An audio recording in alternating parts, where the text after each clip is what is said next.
Баршаңызға сәлем достар, қайырлы күн. Бүгін сіздерге меренга рулетінің рецебімен бөлісетін боламын. Ол өте оңай әрі қолжетімді ингредиенттен жасалады. Және видеоны соңына дейін қараңыздар, каналыма тіркеліп, лайк басып, комментария қалдыруды ұмытпаңыздар. Алдымен құрғақ және таза ыдысымызды дайындап, 4 жұмыртқаның сарысы мен ақуызын бөлек алып аламыз. Ақуыз бен сарыуызды бір-біріне араластырып алмай, абайлап ажыратамыз. Ақуыз сол кезде ғана формасын жақсы ұстап тұратын болады.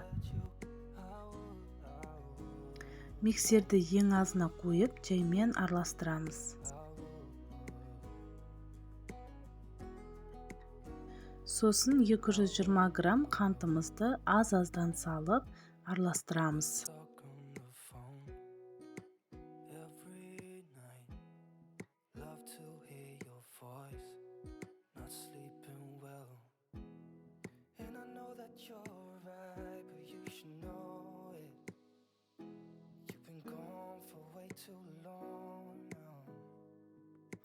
Барлығын жақсылап біркелкі араластырамыз.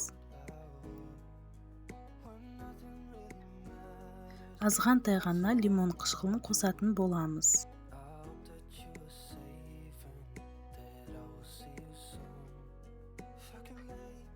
Бір ас қасық жүгері крахмалын қосып, тағы да бір жақсылап араластырамыз.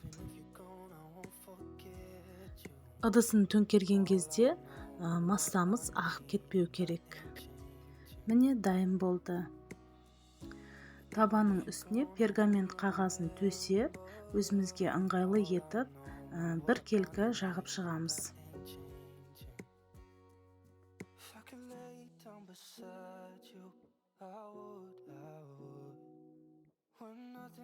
Қызып тұрған пеште 150 градуста 25-30 минутта пісіп шығады. Пісіп дайын болды. Енді үстінен пергамент қағазын қойып аударамыз. Пергамент қағазын жаймен сындырып алмай алып, кремді дайындағанша суытып қоямыз. 150 грамм творожный сырды миксермен араластырып аламыз.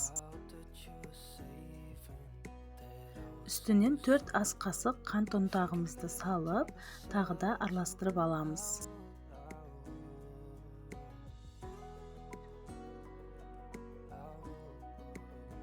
Екі 250 грамм салқындатылған сливкемізді аз-аздан құйып, миксермен араластырамыз.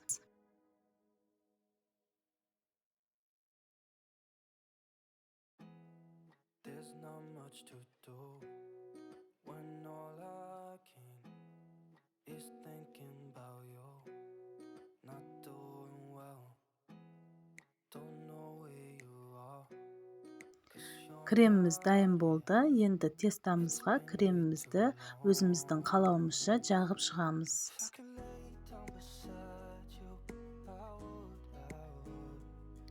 Енді арасына өзіміздің қалаған жемістерімізді салып шығамыз.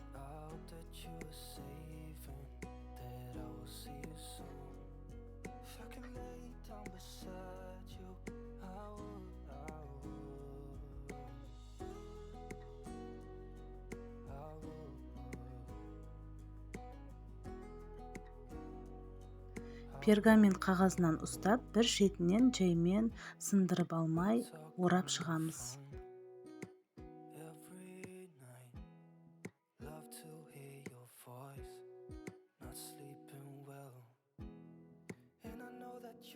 Дайын болды.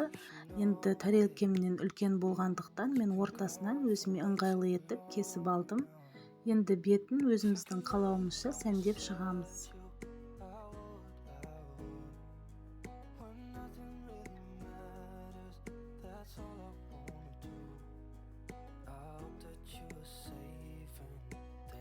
Осы рулет маған қатты ұнады. Сіздерге де ұнайтынына сенімдімін. Жасап көріңіздер. Өте оңай, көп ингредиентті қажет етпейді. Ас болсын.